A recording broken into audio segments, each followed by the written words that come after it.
또 이번 주에는 굵직굵직한 이벤트가 있어서 한번 저희가 집중 점검해 보도록 할게요. YG경제연구소 차영주 소장과 함께하겠습니다. 어서 오세요. 안녕하십니까? 네, 안녕하세요.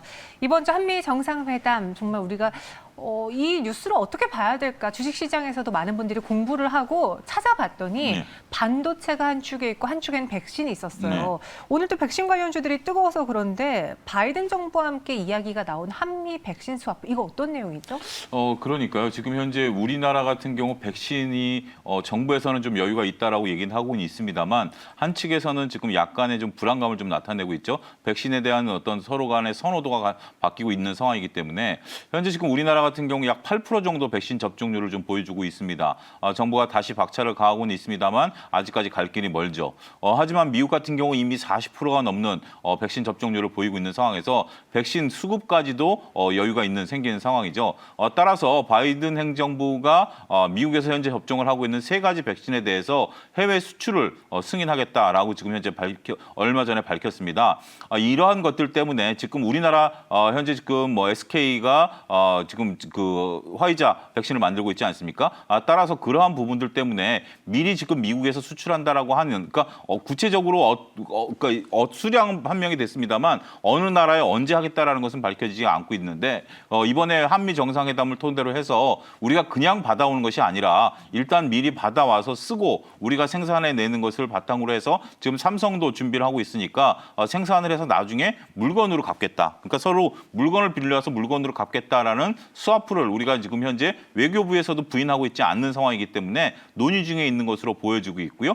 그러한 것들이 백신 수급에 있어서의 조금 원활한 공급을 유지시켜주는데 한몫을 하고 있다. 이렇게 좀 말씀드릴 수가 있겠죠. 미국 같은 경우 지금 현재 백신을 수출하겠다라는 게 나름대로 현재 지금 다시 코로나19 상황들이 악화되고 있기 때문에 미국의 재고 위상이라든지 이런 것들을 좀 토대로 하기 위해서 바이든 행정부가 조금 공격적으로 나서고 있는 것들이 아니겠는가 그렇게 말씀드릴 수가 있겠습니다. 네, 지금 국내에서는 이제 SK 바이오사이언스가 아스트라제네카 노바백스와 지금 계약을 체결한 상태고 여기에 가장 최근에 뜨겁게 만들었던 건 모더나였잖아요. 그렇죠. 아직 모더나와 누가 손잡을지는 모르겠지만 많은 언론 보도에서는 삼성 바이오로직스가 또 그렇죠. 거론이 되고 있는 상황인데 이 한미 백신 스와프가 이번 한미 정상회담에서 결정이 될까요? 말씀해 주신 것처럼 우리가 몇 개를 주고 몇 개의 카드를 받는다. 그때 이 받는 카드가 백신인 거잖아요. 근데 이게 쉽지는 않을 수도 있다라고 저는 좀 보여집니다. 오히려 우리가 지금 현재 협상이라는 게 그거죠. 대등한 위치에서 협상을 해야 되는데 만약에 우리가 지금 뭐 아쉬운 소리를 하려면 뭔가 아쉬운 것을 또 내줘야죠.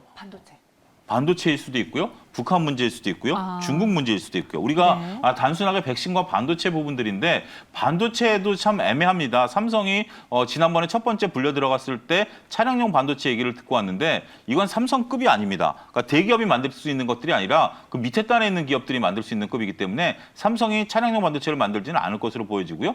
그렇다면 미국 측 입장에서도 굳이 안 되는 것을 요구하는 것보다는 외교적인 다른 부분들을 또 요구할 수도 있다라는 면에 있어서 우리가 무조건 이번 스와프를 통해서 백신을 받아와야 된다. 이렇게 지금 국내적으로 또 외친다라는 것은 오히려 외교적인 협상력을 조금 약화시킬 가능성도 있기 때문에 상당히 신중히 접근해야 될 문제가 아니겠는가 이렇게 말씀드릴 수가 있겠습니다. 네, 그러니까 카드를 주고받는 과정에서 그렇게 순탄하게 이루어지지는 않을 수도 있다. 그렇죠. 그 가능성에 대해서 우리는 항상 염두해야 된다라고 말씀해 주셨는데 그래도 시작은요. 이번에는 빈손으로 오지 않을 거라는 기대가. 왜냐면 먼저 우리가 예측을 해야 되니까 어느 정도 베팅을 할 수밖에 없잖아요. 그렇죠. 그리고 많은 분들은 그 성공 가능성에 대해서 기대를 하면서 보자 백신 관련주 뭐가 있을까? mRNA가 눈에 띄네. 이연제약이 또 관련해서 생산 기술을 보유하고 있어.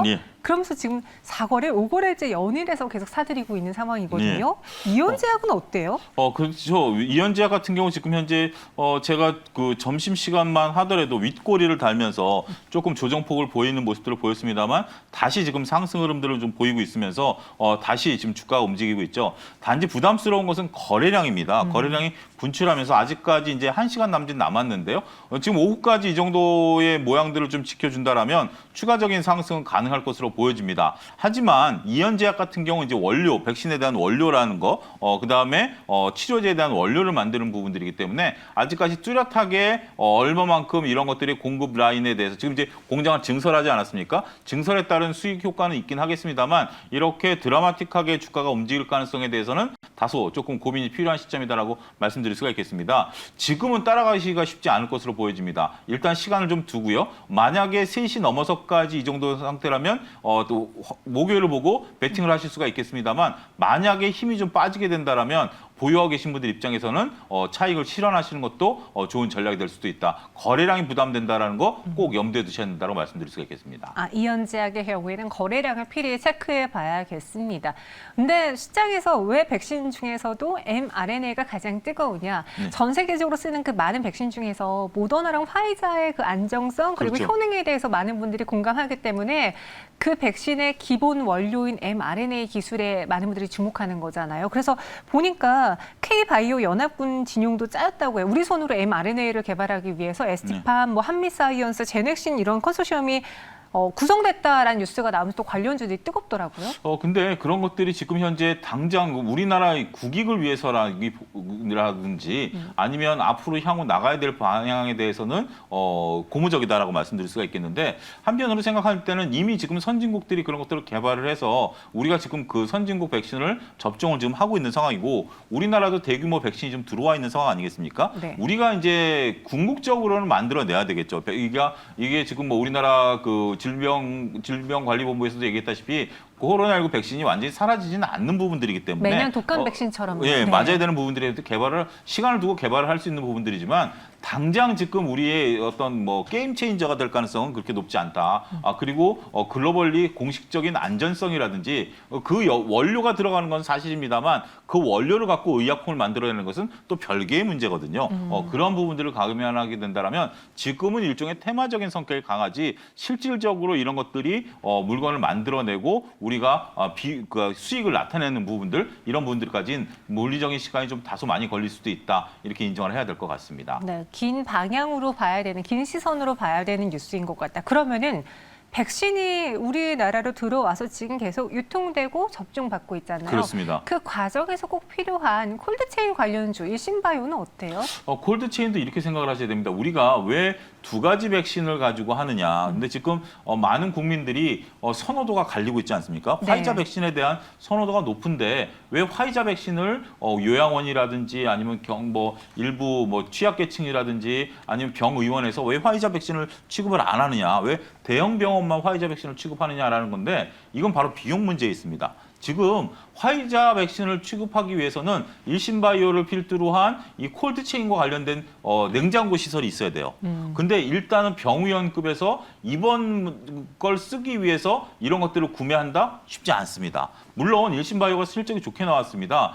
일단 공공기관에서 국민들에게 이제 고령층에게 맞추기 위해서 일부 매출이 늘어난 건 사실입니다만 추가적인 매출이 늘어날 수 있는 부분들에 대해서 우리가 재고를 해야 된다. 현실적인 부분들을 생각을 해봐야 된다는 거죠. 일반 병의원 우리가 요양원 같은 데서는 냉장고 시설이 그렇게 영하 70도까지 내려가는 냉장고를 할 수가 없기 때문에 그러한 부분 때문에 아스트라제네카를 맞춘다라는 점을 감안하게 된다면 이 종목 또한 과도한 기대는 조금 어렵다 이렇게 말씀드릴 수가 있겠습니다. 이야기를 들어보니까 분명히 우리가 봐야 될 부분도 있지만 너무 과하게 기대해서는 또 안 되겠다. 그렇습니다. 조심해야 되는 부분도 있다라고 말씀이 들리는데 그럼 한미 백신 사프 결정으로 인해서 우리가 봐야 될 만한 관심주, 수혜주는 그럼 어떤 게 일단 있어요? 지금 쉽지는 않을 것으로 보여집니다. 여러 가지 변수들이 지금 워낙 많기 때문에 지금 당장 스와프가 된다 하더라도 우리가 꼭 원하는 화이자 백신이 들어온다라는 보장도 없는 상황이고 네. 어떤 식으로 어떻게 들어온지에 대해서는 미리 이것은 정말 말씀하신 것처럼 배팅에 가까운 수준이다라고 보여지기 때문에